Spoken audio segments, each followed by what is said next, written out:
How to use referral code on Shein. Hello everyone, welcome back to our channel, and in this video I'm going to show you how you will be able to use referral code on your Shein account. So first of all, just open your Shein account, and after that just log into your account using your credentials. And once you're logged in into your Shein account, all you have to do is just simply go to the profile section from the bottom right corner of your mobile screen, and from there you will be able to get to the settings page of your account. And after that, under the more services section, you will be able to see the option called share and earn. Just simply tap on it, and over here on this page you will be able to see the invite code or the referral code for your account.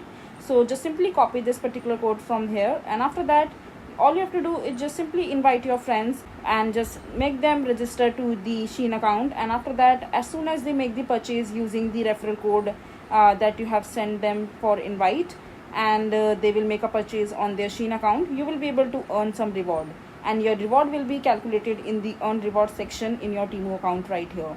So that's how you will be able to use the referral code.